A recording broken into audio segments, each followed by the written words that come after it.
Hi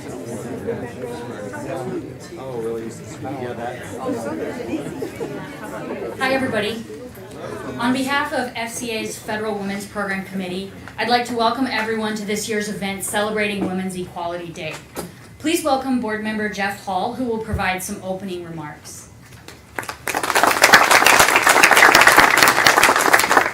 Thanks, Chris. Pleasure to be here. Welcome everybody to this year's program. A little bit of background, a little bit of history, and some of it directly related to closer to home for me in Kentucky. But we're celebrating Women's Equality Day. In 1971, the United States Congress designated August 26th each year of Women's Equality Day to commemorate the passage of the 19th Amendment to the Constitution. The 1920 certification of the 19th Amendment was the culmination of a massive, peaceful civil rights movement by women that formally began in 1848. And proud of my role, not my role, but my state's role in some of the evolution of that. A lady named Laura Clay was very active early on in that movement, organizing marches. She was the daughter, she and her sister were both very active, of Marcellus Cassius Clay, which was a famous abolitionist. And she organized the women's suffrage movement in the state of Kentucky and was very responsible for getting Kentucky's support and ratification of the 19th Amendment. And another connection to the state of Kentucky was Justice Brandeis, who was on the Supreme Court at that time, was actually one of the judges that heard the case and actually certified and ratified that constitutional amendment. So I'm proud of that connection with my home state of Kentucky. Today, as we observe Women's Equality Day and celebrate women's contribution to agriculture and to our nation, I'm proud that we have a speaker with us, Marji, and I told her earlier, I've actually watched a few episodes of her show on our FDTV. It's on Saturday mornings, the episode I get to watch, the only time I get the remote before everybody gets up after the U.S. Farm Report.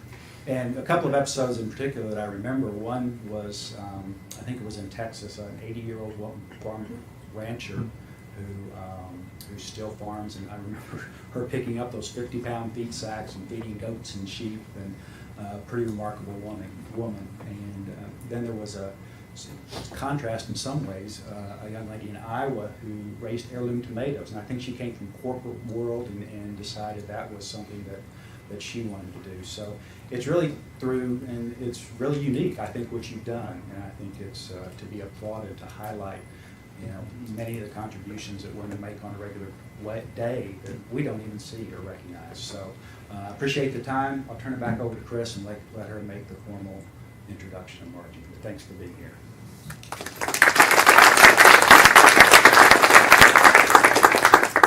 Thank you, Jeff. I'm very excited to introduce our keynote speaker today. Marji Guyler-Alaniz is the founder and president of FarmHer. In 2013, Marji recognized that women were mostly unseen in photographs and videos depicting the agricultural industry.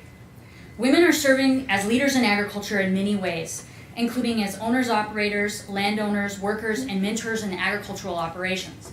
However, photos and videos of men are more typically used to represent the face of agriculture. As a woman who also manages a cow-calf operation in Montana, I have experienced firsthand the challenges that can face women in agriculture. Whether purchasing equipment, selling cattle, obtaining a loan, or negotiating a pasture lease, the subtle, or in some cases not so subtle message is that I am the wrong gender to be making day-to-day management decisions. As a result, I feel that Marji's work is very important. Marji founded FarmHer to change the image of agriculture to include women through photographs and videos. Today, FarmHer has grown to include a gallery of beautiful images that are changing the way that people perceive farmers and ranchers. In addition, FarmHer includes an online community, a series of events, the FarmHer Market, and a FarmHer TV show. The 26 episodes of Season 1 of the show told the stories of numerous inspirational women farmers and ranchers. Please join me in welcoming Marji.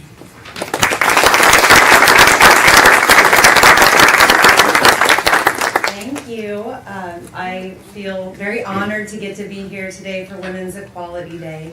This is something that we've been talking about for a long time, and as I mentioned earlier, I will always talk about FarmHer when given the opportunity. So I'll jump into it. Thank you for that nice introduction.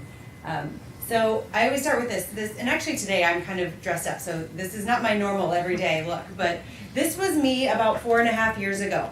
So just a little background on myself and how I got to this point. I born and raised in Iowa, the grandparents of farmers. My mom grew up on a farm.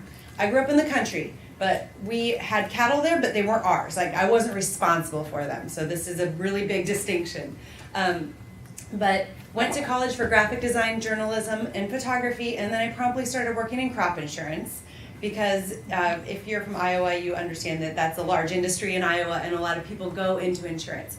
So I wasn't looking to work in the agriculture industry. I just needed a job after college, and I found my way to a company called Rain and Hail, which is one of the largest crop insurance companies in the United States. We had a nice discussion about this earlier of it's a federal public-private partnership crop insurances. So not similar, but it's kind of similar to many things in the farm credit system. But so I had gotten to a point after 11 years of working in the corporate world, climbing that corporate ladder, that it wasn't for me anymore. I'm a strong believer in insurance, and especially crop insurance, but it just wasn't driving me anymore. I didn't want to go to work anymore. I had 2 little kids at home, and I just couldn't fathom telling them that I was going to do something every day that I wouldn't want them to go do if they didn't love it as well, right? So I had gotten to this point, and I have a very, very supportive husband who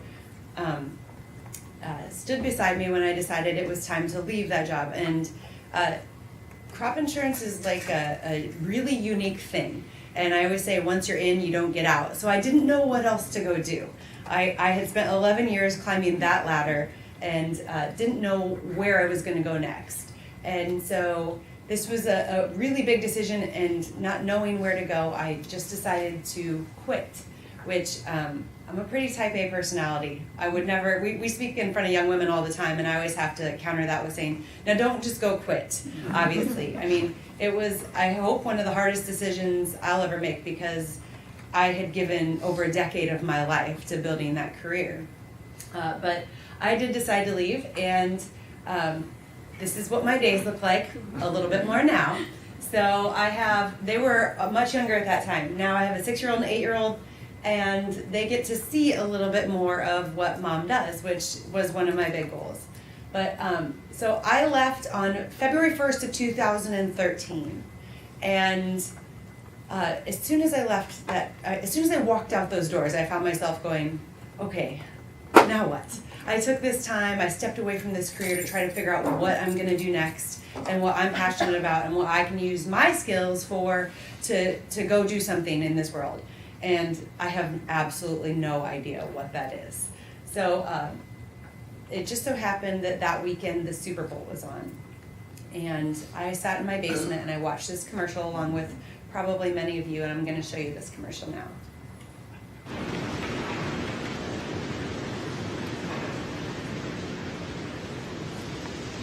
And on the 8th day, God looked down on his planned paradise and said, I need a caretaker.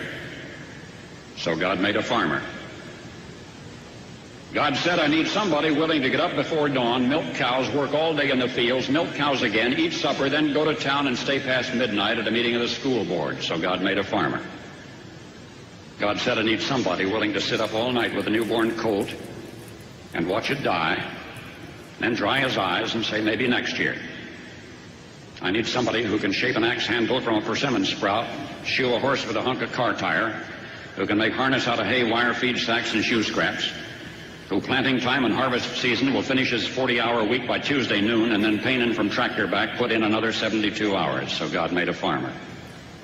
God said, I need somebody strong enough to clear trees and heave bales, yet gentle enough to yean lambs and wean pigs and tend to pink-combed pullets, who will stop his mower for an hour to splint the broken leg of a meadowlark. So God made a farmer. It had to be somebody who'd plow deep and straight and not cut corners. Somebody to seed, weed, feed, breed, and rake and disc and plow and plant and tie the fleece and strain the milk. Somebody who'd bale a family together with the soft, strong bonds of sharing. Who would laugh and then sigh and then reply with smiling eyes when his son says that he wants to spend his life doing what Dad does. So God made a farmer. So I sat in my basement with a group of friends and watched that, probably along with many of you. How many of you have seen that commercial or remember seeing it? So that was the most popular commercial of the Super Bowl that year, and it is still one of the most popular commercials of all time here in the United States, which I always have to bring up because farmers make up about 1% of the population, and that speaks so heavily to that imagery and those pictures that are there. And I sat in my basement, I loved it. We're all from Iowa, all of us that were sitting there have agriculture somewhere in our family histories, and the room just got quiet and we all just stopped and stared because it's gorgeous. And as a photographer, they're just still photos, but they're set to that speech by Paul Harvey, which is from an FFA convention back in the late 70s. And it's just so meaningful. It just hits you, and it still kind of brings a tear to my eye. It always gives me chills when I see it. And I loved it when I saw it, and I didn't think a thing other than, wow, that's a beautiful depiction of agriculture. Until a couple weeks later, when I read an article in our newspaper in Central Iowa that pointed out, yeah, that was a beautiful commercial, and kudos to Ram Trucks for showcasing agriculture in the Super Bowl. But where were the women pictured in that commercial? So that was 2 minutes and 30 seconds. That's the long version. And how many women did you see in that commercial? Yeah, I see one, I see two, three. You have to look to find all three. Most people say one. And but I can tell you that the first time I saw it, I didn't think to count how many women were in that. Nothing struck me as odd about it whatsoever. So I read that article in the Des Moines Register, and in that article it pointed out this number, 969,672. That is the number of women that are listed as producers in the United States on the 2012 Ag Census. So 30% of all farmers by that census in the United States are women. Now, I always say that number is actually far greater because that's just the number of people that you can count. And any of you who have ever seen a farming operation or know how they go together, it's not cut and dried of who's involved from day to day. It's usually all hands on board. And so 30% though, and that number hit me like a ton of bricks. I thought, I just spent 11 years working in corporate agriculture, and not once would I have ever guessed that 30% of farmers were women. In my mind, all farmers looked like my grandpa. And that's what we would put on brochures, and that's what we would put in our training materials, and that's just the way that if somebody would have said, I'm gonna pay you $1 million to find a picture of a woman that you could put on the front of one of these booklets, I think I would have had to leave $1 million sitting on the table. It just wasn't there. It wasn't something that we thought about as much as we should have. And so 30%, that number really hit me, and I went to bed that night, and it's still stewing on it, and I woke up about 2 o'clock in the morning, and it hit me kind of like a ton of bricks. I know what I can do. I could talk till I'm blue in the face about how women are such an important part of agriculture, but how about I show people that by taking pictures? Because remember way back when, before I started in insurance, I had a photography background. So how about I've got some new time on my hands too, because I just quit my job. So how about I pick up my camera and I use that to start showing people what women do on farms. And I woke my husband up, who again has been such a support to me throughout all of this. And I said, I think I know what I'm gonna do. I'm gonna start photographing women on farms. And he immediately was like, go do that. I mean, he grew up on a farm just outside of Grinnell in central Iowa with his grandparents. So he knew what an important role women can have on farms every day. So This is just another statistic here. Between 1982 and 2007, the number of women-operated farms more than doubled, while the number of men-operated farms declined. It must just be me. Okay, it's back up. Earlier this week, I had a presentation that went a little astray with the audio, but we're back up and running. So these are huge numbers to me when I look at them. So as you can see, this is Barbara. I'm so glad that you mentioned Barbara because I'm going to talk about her for a little bit here. So after I woke my husband up in the middle of the night and I decided that I could try to change this a little bit, lofty goal, but I could try to change this with my camera, I came up with the name FarmHer and I started a photo project. And the next day I did a little Google stalking and I found a couple of the women who had been interviewed in that Des Moines Register article. And I emailed them and I fully expected them to say, yeah, thanks, but no thanks. Because the phone call went something like, hey, my name is Margie. I'm going to start photographing women farmers. And I don't have anything to show you, and I don't know what I'm going to do with these pictures either. And, you know, farmers, they have a lot at stake by allowing somebody to come show what they do, because the general public may not understand all of the things that go into raising livestock or different parts and pieces of a farm. And instead of telling me to get lost, these women welcomed me to their farms. So on April 1st of April 17th of 2013, I went to the first farm. And it was in western Iowa, and it was 40 degrees, and there was thunder, and there was hail, and there was rain, and I called the lady up that morning, and I said, should we cancel? And she was like, oh no, you need to get out here. We're not stopping because of this. So off I went, and that was the beginning of FarmHer. And so that summer, I had this goal of photographing 7 women, and putting the pictures up on a really basic website and starting social media pages. And after I photographed 5 or 6 women, I started that website and got it up and running, and the response I got back immediately was overwhelming. I could not believe it. I started getting great press right away, and that was something I was not prepared for either. I knew how important this was to me from what I could see, but what I had no idea was how important it was to women like Chris, or women who are out there raising livestock, raising crops, being a part of agriculture in one way or another every day. And so obviously it's grown a lot and changed over the last few years, which I'll tell you a little bit more about later. But now I'm going to start telling you some of the stories of these women. I've got a handful of stories here along with the pictures. And that woman you just saw in that picture was Barbara Mazurek. She is from Bandera, Texas. Actually, Utopia is this little tiny town, but it's just near Bandera, which is in the hill country north of San Antonio. And Barbara is a rancher. As she'll tell you, she's been a rancher her whole life. The oldest of 3 daughters, and her dad told her she was going to take over that ranch, and so that's what she did. She married a rancher, and if you have an opportunity to go back and watch the full episode, it's worth your time.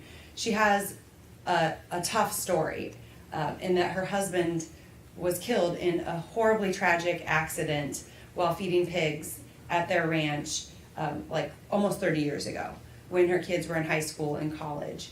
And this is one of the strongest ladies I have ever met. I've had the opportunity to photograph her a number of years ago, and then we went back and filmed her for the television show just kind of on accident because we had somebody else cancel out and we happened to be in that area of Texas.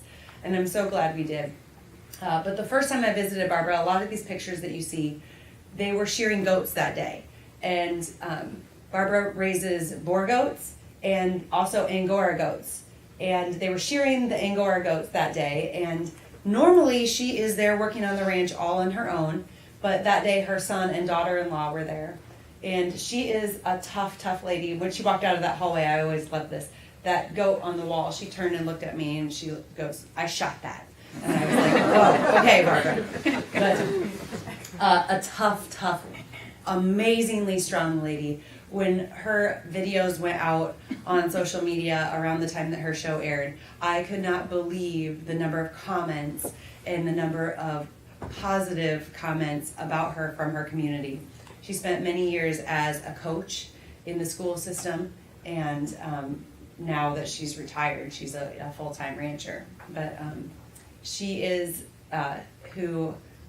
she's just got this amazing spirit. And when we asked her what she's most proud of her whole life, out of her whole life, she says that she's the most proud because she's just survived. And the number of things that this woman has gone through to just survive and keep that ranch going and keep it in the family has been amazing. So I'm gonna let her tell a little bit of her story now. I've got a little bit of video from the You're in the very western end of Bandera County. The ranch is 2,100 acres. Inherited, been in the family since the late 1800s. I'll be 80 in August. So I'm 79. 79 and hanging. Gray-headed. Come on. Woody! All of these were just the ones that had twins. The only one that doesn't have, there's only 2 in there that doesn't have twins, and that old Angora is one of them. She just had a late kid, and we put her out here because we feed them a little more. My dad had 3 daughters, and he just knew he was going to have a son. And he was a rancher in and out. And so when I was about 6 or 7, I remember my dad overhearing telling my mother, you can take the 2 other girls and you can teach them to sew, cook, or do whatever in the house. But I'm going to take Barbara, and she's going to learn how to run this ranch. And then in 1995, I got out of teaching and became a full-fledged rancher. I'm not retired. And one thing I'd like to point out about Barbara too, she said that her mom taught her sisters how to cook and clean. Well, the day that I was there for the shearing, what happened is they have a team of people come in to do the shearing. They travel around, and that's what they specialize in. And so her son and daughter-in-law and her grandsons were there. And Barbara was running the show. Like, she was in charge of the day, letting everybody know where they needed to go and what they needed to do. But on top of that, she also made sure that everybody was fed. I always think that's an interesting thing when we go visit these women. They might put in a full hour. This woman is outside for probably 9 to 10 hours every single day. She has a guy from town who works part-time for her, just like on the weekends, help mending fences, because she's got thousands of acres of this really rocky, hilly ground. So this super strong woman. I could talk about Barbara all day long, but I won't. So this is something that I love to talk about. So when I first started FarmHer, my vision of agriculture, even though I'd worked in corporate agriculture for 11 years, my vision of agriculture, being from Iowa, looked like corn and soybeans, pigs and cattle. That's what, like, I thought the world revolved around. And as I have learned over the last 4.5 years and 250 plus women that I photographed, that could not be further from the truth. This farm is right in my own backyard, basically. It's just a short drive from my house. And when I first started FarmHer, somebody told me about it. They said, you have to find out more about this. And it's called the Global Greens Farm. And it's run by a program called Lutheran Services in Iowa, which has a well-functioning refugee program, and it has for years. And as you may know, outside of the U.S., a large number of women are producers. So somewhere around 65 or 70% of farmers outside the U.S. are women. And so many of the people who come to Iowa as refugees have farmed in their life before they came to Iowa. And Angelique is no different. She is a young woman who originally is from Rwanda. This is a woman named Goma. And they both came to Iowa. They're Iowans now through this program. And instead of integrating into our society here and saying, here, go work at this factory, or here, go do this job that you know nothing about, this program allows them to learn how to farm just like they've done their whole life, but how to do that in Iowa. And not just how to grow the crops in a different climate, but how to market those and sell them. So some of these people volunteer on this farm. Some of them, it is their living. Some of them just grow food for their families. Some of them have multiple customers that they work with. They might sell at a farmer's market. But it is an amazing program. And I know that there are programs like this all over the country. I'm sure some of you have heard of programs like this. But I can't speak highly enough of it, of how important it is to give these people a chance to keep doing what they've always been doing their whole lives, everything that they've ever known. and Angelique, being from Rwanda, came to Iowa about 10 years ago and came all by herself. Goma, the other lady there, did come with her family. So some really strong women through that program. This is another woman. So one really cool thing that's happened with FarmHer since we've been able to launch the TV show is it's not just still photos anymore. So it used to look like me just going to farms, taking pictures by myself with my camera. And now we can show greater depth to what women in agriculture do. So Erin Cummings is probably no different than a lot of you sitting in this room. I know she's probably a lot like you, Chris. She works for a company called Nationwide. They provide insurance to farmers and ranchers, to the general public as well. You may have heard of it. Nationwide is on your side. And she is in charge of half of the country of underwriting for farm and ranch operations in the U.S., and she works right there in the Des Moines office. And then she goes home, and they have cattle, and they have a couple lambs, and she's raising those lambs with her daughter so that her daughter can grow up around livestock and become familiar with how to show livestock. And that is why Erin does what she does. It is she loves her job during the day, her job in agriculture, working in the corporate world, but she does it so that she can go home and support this farm. So her husband does farm full time, and Erin's in more of a support role. So we followed her home, and they had to get hay out. There's actually one of our videographers shown in that picture. That's kind of a hazard now of what happens. A lot of my pictures have a videographer in them as well as the woman. But that's Erin's daughter, Tara. And as she told us in her episode, you know, a lot of the reasons that they're building the farm in the way that they are is so that they can hand it on to their daughter should she want it someday. So she goes home at night and does all the bookwork, helps her husband out with whatever he needs help with around the farm. And as I said, that's been a really fun thing for me to get to expand the world of FarmHer, because it's not just the woman driving the tractor. It's not just the woman like digging in the dirt. It's women who are in support or organizational roles in agriculture everywhere. So we've loved that opportunity. Returning to the farm in Broadview, Montana. So this is a young woman that I had the pleasure to meet in Montana a couple years ago. And how many of you have been to Montana? Crystal, raise her hand. She's from Montana. Big sky country for a reason. It's beautiful. And I visited one farmer and two ranchers, and Michelle was the farmer that I visited. She is originally from Montana.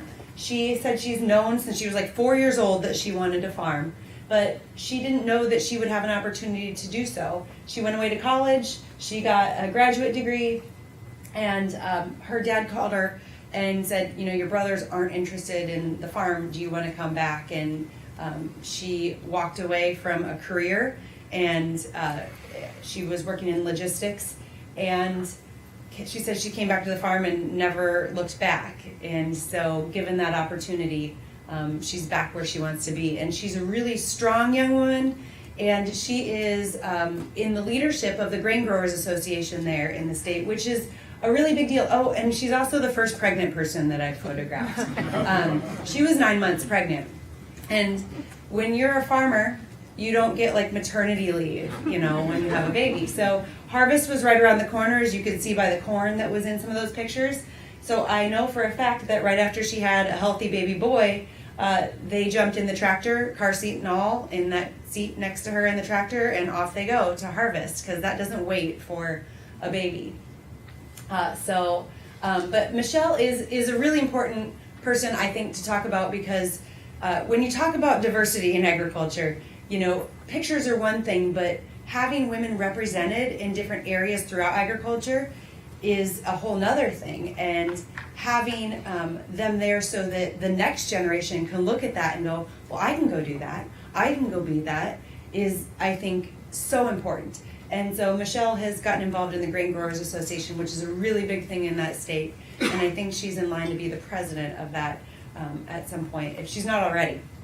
And so it's a really important thing for us to be able to show. So this is another lady that is, when you talk about someone like Barbara, who I showed earlier, she's a stark contrast. This is another young farmer, and they're first generation farmers, which is a really, really, really tough thing to do in the United States. And she and her husband Brian have what they call the Crowded Acre Farm in Buena Vista, Colorado. And Jen is the farmer. She's like the head of the farm.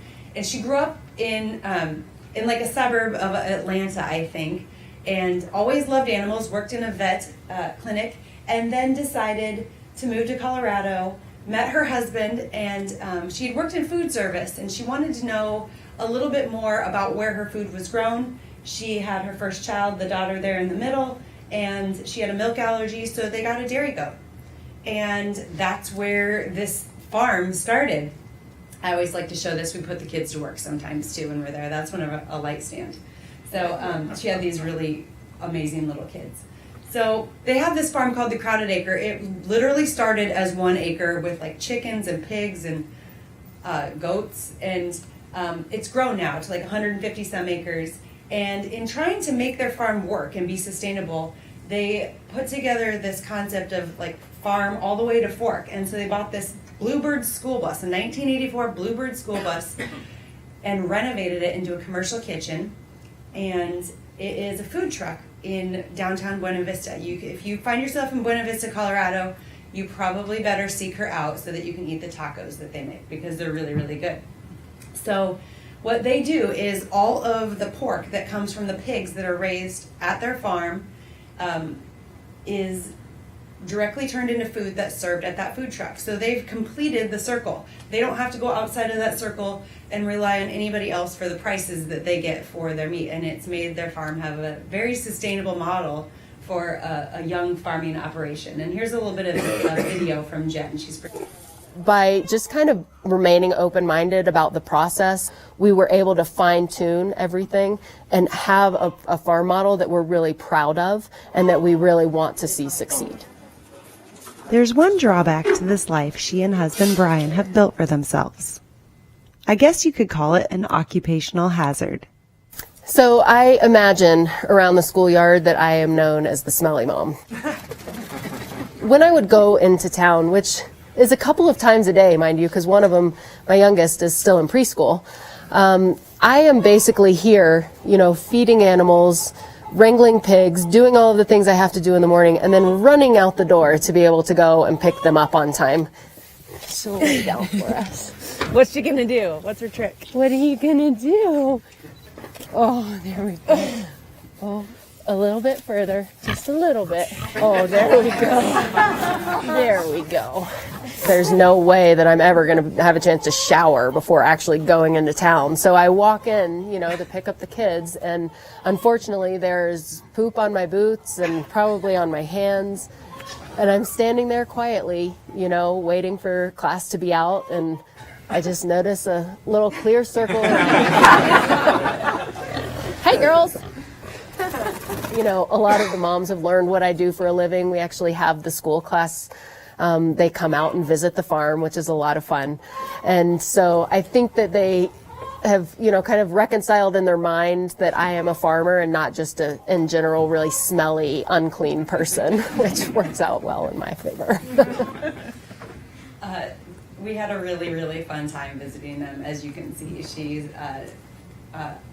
one of the hardest working people I've ever met. I don't know when the lady sleeps. That's like many of the women I meet, but throw young kids and a mobile food truck in on top of the farm.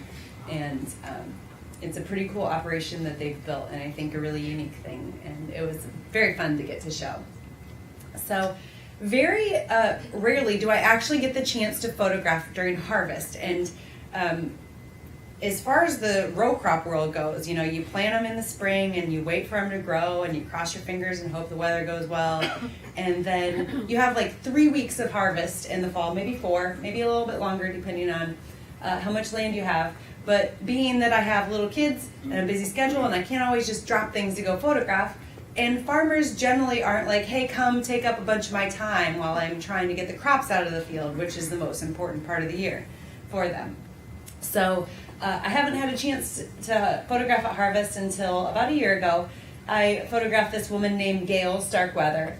And Gail is like many women who would call themselves a farm wife, she worked off the farm for many years. Her husband's always been a farmer. She's always lived there on the farm, and I'm sure she's supported him in many, many different ways. But up until a couple of years ago, she was a nurse in town. And so when she decided to retire from nursing, she got to talking to her husband, and it turns out he needed some help on the farm. And he needed help driving that semi-truck, or those semi-trucks, full of grain. So they harvest it all with a combine, they dump it all in those trucks, and they drive it back and forth and back and forth and back and forth, like for weeks on end. That's what they do, back and forth to town to dump it into the co-op. And so Gail said, no, I can't help you because those semis have not automatic, manual shift transmissions, and I can't drive those. And so he went and bought 2 automatic transmission semis, so Gail has a new job. And so I rode back and forth to town with her 4 times, and a lot of sitting, a lot of waiting. She's a very cautious woman. She checked the tires many times, and it was a day where I think the wind was about 40 miles an hour, and you had like dirt stuck in your teeth when you look in the mirror later. But just another typical Iowa farm, and a woman who probably would never call herself the FarmHer, but she plays a really, really important role in that operation. This is a mother-daughter team, and I got the chance to go to one of the hottest places on earth, I think, Hydro, Oklahoma, in August a couple of years ago. And it was, when we photographed, it was like 6:30 at night, and it was still 101 degrees. And I remember thinking, I'm gonna melt. And then we go out to the farm where this is Karen, and where Karen's daughter Brittany was working, and that's Brittany. And Brittany had been working for like 10 hours already that day, right, in that heat. And so I decided that I wouldn't melt if she didn't, and so I could keep going. But Brittany she was probably about 20 at that time, and she was actually home doing her internship for the summer. So she grew up on a farm. Unfortunately, her father passed away a couple of years before that with a brain tumor. And Brittany is another young woman that's always known that she wanted to farm someday. And so her mom stepped away from her role as a CPA and got more involved in the farm to make sure that that farm would be there for Brittany after she went to college, so she could come back home and help her run the farm. So, and a lot of times people have those ideas, they go off to college and they may not go back home. Well, I'm excited to say that Brittany is going back home. She graduates in December, and I know she can't wait to get back home to the farm. But Brittany and her mother are very strong women. The day that I was there, they were cleaning seed wheat, so Brittany didn't have much time to sit and chit chat. She was super busy. She was in and out of that tractor, up and down out of that grain cart, scooping the wheat to make sure that everything was doing what it was supposed to be doing. And there was a couple workers there, and she was working with them as well. So a really strong young woman, and she has a blog. And after I visited them, I started following her blog, and one of her stories really stuck with me. I hear stories from women all the time about bias, about ways that they are judged, about ways that people don't realize that someone who looks like that could be a farmer. But Brittany struck me because, number one, she's a woman, but she's really young, right? So she, a couple years ago, went to a farm show in Oklahoma with the intent of looking at a couple different pieces of machinery, and she was ready to make a purchase. She's an active part of this farm. I'm sure she had to go talk to her grandpa and her mom as well, but she was there looking, and she walked in as a customer, and she walked through that show, and in the booth that she was in, not one salesperson took the time to stop and talk to her. And so she thought, I'm gonna go to my truck and I'm gonna get a $10 bill, and the first person that actually treats me like I'm their customer, I'll give this $10 bill to. And she left with that $10 bill because she doesn't look like a typical customer. And I hear stories about this all the time, whether it's in lending, whether it's in machinery sales, whatever it might be. Women, a lot of people out there, and this is 2017, you wouldn't think it's still like this, but it very much is, that people don't look at women as if they're their customer. But farms, as many of you probably know, it's a big business. It's a big operation, and many of these decisions are not made by one person. So it's a pretty important thing. So I spent the better part of like 2 years photographing, just going on the weekends or nights when my husband would be off work. I would go speak like this, and I would try to photograph around the country when I could, when I would go speak. And I was getting really, really tired. I would go to take FarmHer to shows when I could, fairs, anywhere where people could see it. And then about a year and a half, maybe coming up on 2 years ago, I get this call on my way home from the Clay County Fair, which doesn't sound like a big deal, but in Iowa it is. And it's the largest county fair in the United States. And so I'm driving home from that. I'm dead tired. I've been on my feet for 4 days telling every person I could about FarmHer at our display there. And I get back into my service area, and my cell phone starts to ding that I had a voicemail, and I check it, and it is this guy, and he says he's the president of RFD TV, and he'd like me to call him. And I thought, it's like 10 o'clock on a Sunday night, and I'm like, what is this? And so a couple days later I tried him, but his voicemail was full. And so then like a week later I tried him again, and he says, I saw something about FarmHer. I'd really like to talk to you about that. I think we have some things in common. And so long story short, I made the trip to talk to them. They wanted to find a way to provide content for women, about women, and they felt like this was an important thing to be able to show. And I was scared to death about the thought of taking what I was doing and putting it on TV. That didn't make much sense to me. But in talking with them quite a bit, we figured out how to take what I'd been doing with FarmHer and turn that into a TV show and make it visible to, they have a reach of 51 million households throughout the US. So a way bigger stage than I could ever reach with my posting on my website or going and visiting farm shows or posting it on social media.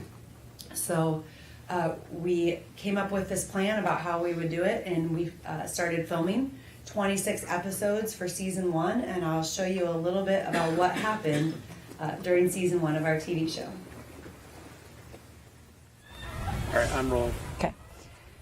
We are in the beautiful city of Tampa, Florida to visit Pam Lunn with her farm, The Dancing Goat. I'm going to say it again, but I'm going to put The Dancing Goat further up.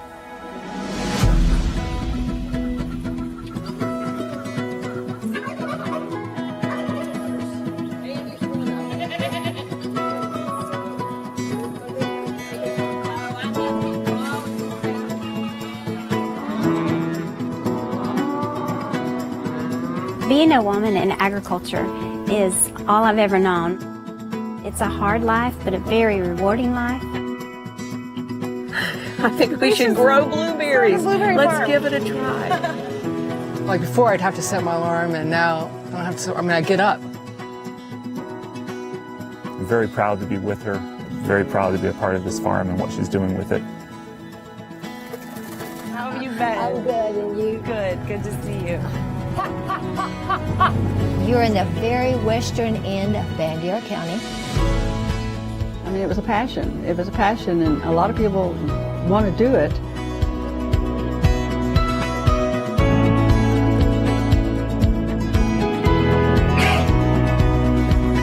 And these are livestock that you can really have more of a relationship with. They have personalities, they have intelligence. Whether you're a woman in agriculture, you're a man in agriculture, there's a lot of different experiences that you can gain. This is the job that I didn't know I wanted. This is the job that I couldn't have created for myself. But I just like the fact of, literally there are fruits to your labor here. I'm just blessed. It's a beautiful place to live, and it's a wonderful lifestyle. It's just the love of the land. It sounds so trite and so trivial, but it's not.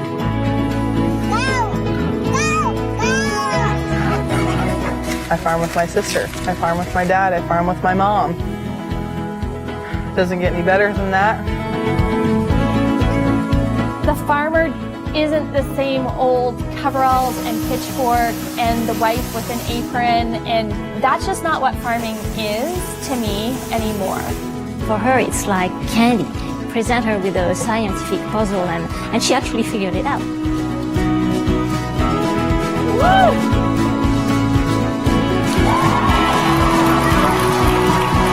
We're all living our own unique story, and everybody's story matters. It's not just about the tomatoes. You know, my biggest issue that I have with food is not what we grow, but what we throw away. I can talk about pigs for 3 hours, and that's just pigs. Right now, Sheng Wen is working to test the particle size in the product that she's created. We are very smart and we're very powerful and we get things done. That's really my passion, is empowering people and teaching people to do something maybe they didn't know they could do. So right now behind me, Leanne is going in to just take a peek at the pigs. I've made my dreams come true. And what those kids are capable of is awesome. Yeah, this lady here, she's a real FarmHer. There's some things I can't do, but there's not much I won't try. Then I get all the benefits and perks of having a cool career and a job in ag.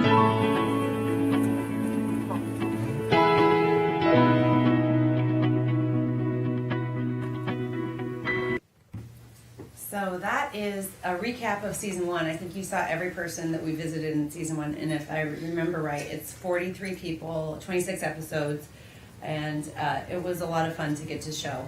And you know, I talked about this a little bit already, but FarmHer isn't just that woman in that tractor. It's not just that person working in the field.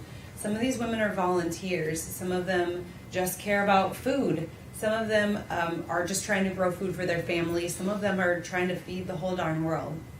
And at the end of the day, they're all a very, very important part of agriculture. Every time I meet a woman who says, I'm just a farm wife, because that is probably the term, I hear that more than anything else when someone will introduce themselves to me, and then I ask, well, tell me what you do. And it turns out she's not just a farm wife. She's a farm wife, but she's many, many other things to that farm. So this is another really interesting thing. As I look back over the women that I have met, while they all might be so very different, you know, organic farms, conventional farms, urban farms, Montana, way out in the middle of nowhere, you know, 1 cow, 10,000 head of cattle, the thing that permeates all of them is that they love what they do. They love the livestock, they love the land, they have a desire to feed their communities, their families, and to be a part of those communities. And it's the culture of agriculture. Culture is right there in that word, agriculture. And it's a really cool thing. And it seems like every woman I meet is a part of making up that culture. And you know, she just has it in her, and I can link them all together through that, again, no matter how different they are. So it's been a really fun thing to get to see how that's compiled into one profile of a person over the years. So people always ask about this time, like, and you might be wondering, so, okay, now I guess now I do have a TV show, but like, what the heck is this? So you take all these pictures, what do you do with them? Where do you put them? And just like when I started it, we still share these everywhere we can on social media. That is a great way. This is a business born out of social media. Without that, nobody would ever know about FarmHer still. Traditional media when we can, publications like Successful Farming.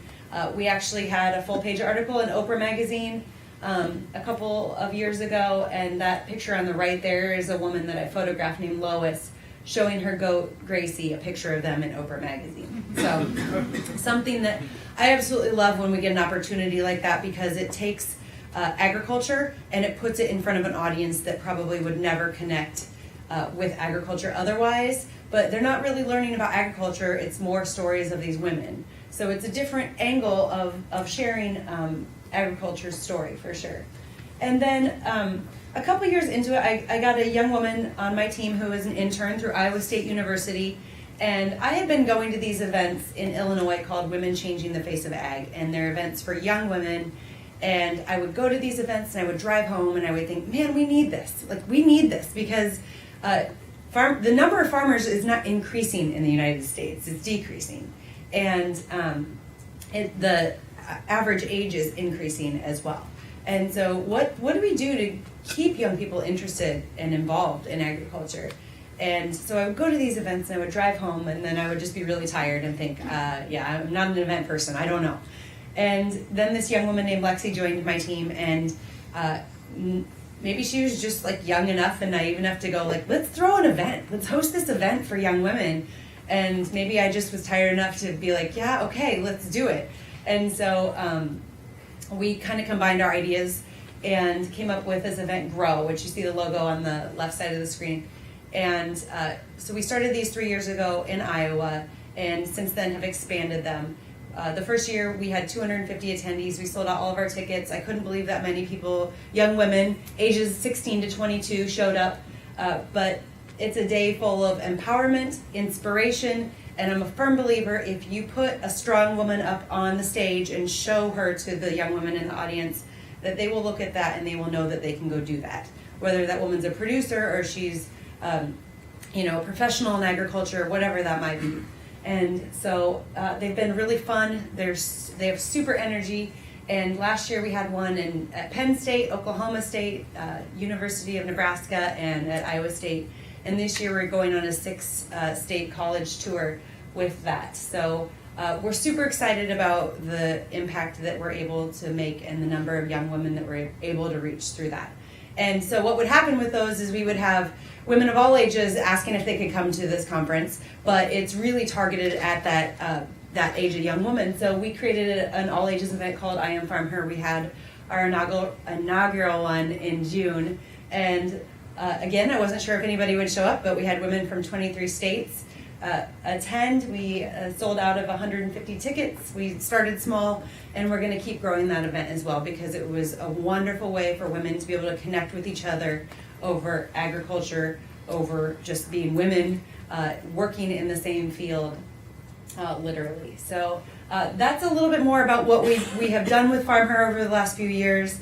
A pretty important part of what we are able to do, and one of my favorite things because we get to directly impact and talk to these young people. So this is one more video. So we're getting ready to launch season 2 of the TV show, September 8th, which is like right around the corner. It kind of gives me a little nervous. So it's right around the corner.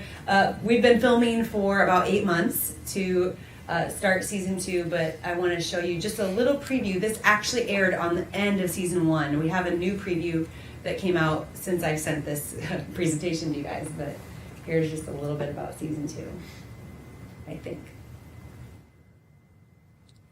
No. Okay.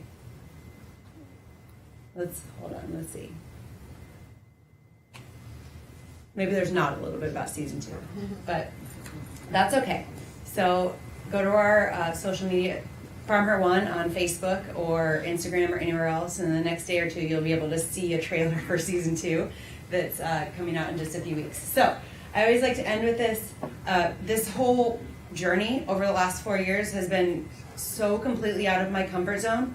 When the TV show came about and they wanted me to be the host of the show, I am used to being on the back side of the camera, so this was a really big learning process. I think that the videographers wanted to go home the first day that we shot and not ever come back. But we figured it out, and it is evident when I look back over the last almost 5 years that it does really end. Life begins at the end of your comfort zone. So that is a rattlesnake. I've forgotten to tell the group a few times before, but it was dead. So I'm not as brave as you might think I am. But I was in Montana, and I was at a ranch, and we were just getting ready to leave, and these workers come up, and they're like, you have to hold this. And I was like, no, I don't have to hold this. And the rancher, the girl that I was with, was like, yeah, you do. You're in Montana. When are you ever going to... And I was like, okay. So I was like, give me that glove. I'm putting my sunglasses on. My eyes are squished shut. I've got that yellow glove. I'll hold it. And then it was still like wiggling around because they still like have muscle spasms apparently right after they, anyway, I did it. And I'm pretty proud of that picture. So that's just a little bit about FarmHer. We've got a few minutes left. If anybody has questions, I think that they can take them from out in the field offices too. I'd love to answer any questions that you might have. I have a question. Okay. Can you, I guess, through your experiences, what has been the most surprising part of this new journey for you? Oh, so many things. Probably the biggest is my view of agriculture really did look one way. Even though I worked for a national crop insurance company for 11 years, my view of agriculture looked like big, vast fields of crops. And while that is most of agriculture, I mean, that's like most of the crops grown in agriculture, like 80% of farms do not look like that. Farms look so different. Every single one looks so very different, and it just happens to be what works for that family or that farm. And it's this culture of agriculture when you look at it, and they can be so very different, but then how the people who run them are actually so much the same. And when you look at agriculture, when I first started FarmHer, I actually was super shocked because I don't know why I had never maybe not paid close attention before, but when you start talking about food, there's this huge divide in the world. You've got organic farmers, you've got conventional farmers, you've got GMO crops, you've got non-GMO, you've got, small farms, you've got big farms, and it seems like everybody's like fighting, and there's like this big wall. And I couldn't believe it, and it made me kind of sad. But as I said earlier, when you start to look at the people who are running these farms, whether it's big, small, organic, traditional, whatever, they are all so very much the same, and who they are and why they do it. And so those are two things, I guess. I answered two things that have been really surprising to me. Yeah. Is FarmHer a not-for-profit organization, or it's for-profit? We are a for-profit that doesn't really make a profit. So I come from the for-profit world. I worked in a for-profit business for 11 years, and so when it started as this photo project, right? And then I went about it for a few months, and people started telling me, there's something to this. You got to keep doing this. And so we started selling T-shirts as a way to just pay the bills. And about 6 months in, I turned it into an actual company. And for-profit was what makes sense to me. I'm really horrible at asking for money. That might be why it's still not a not-for-profit, for-profit. But it just made sense to me to find a product that I could sell that people would want to buy. And so over the years, merchandise is still what keeps the wheels on the bus. We sell, I hope all of you get a chance at some point to see a FarmHer shirt walking around in the world. This morning at 4:30 a.m., I passed a FarmHer shirt at the airport, and I got really excited, and I had to walk up to the lady and talk to her. So that's still that's our product that we sell. We now have advertising for the TV show too as well. So it's not a donation-based organization. Social mission, that's what I always say. If we could be qualified as a company with a social mission, that's what we would be. Any other questions? If you had advice, if you could give advice to women looking to get started in agriculture, or looking to maybe in your at your grow events, what would be that one piece of advice that you would give them? It's not going to be easy, but stick with it. And I myself have never farmed, but I can relate what I've done over the last 4 years somewhat to that if you love something and you want to go do it, figure out a way to go do it. You might have to prove yourself more than the guy sitting next to you. And yeah, that's not fair, but keep doing it. Keep doing it, and you'll get there. You'll get to where you want to go eventually, I think. One question that nobody's asked that people usually do ask is if you know somebody that you think would be a good candidate for us to visit, how do you nominate somebody, or how do we pick the people that we go visit for the TV show? So on our website, which is FarmHer.com, If you scroll down on the main page, there's a big thing that says suggest a FarmHer. And there you can tell me about your neighbor or your cousin or yourself or your mom or whoever it might be. And I always say, like, the squeaky wheel gets the grease, brag, brag, brag, because those are the ones that jump out at us. So if anybody was wondering that, I just answered that question for you. Anything else? Nothing from the offices? Okay. Well, thank you. Thanks for having me.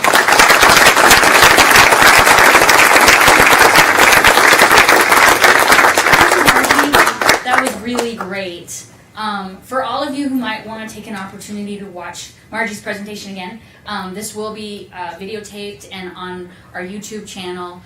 So share with folks who maybe were, I know we had a lot of folks on site this week and maybe completing their exam work, so they'll be able to watch it too. So really pleased to have you. It was wonderful to hear you speak.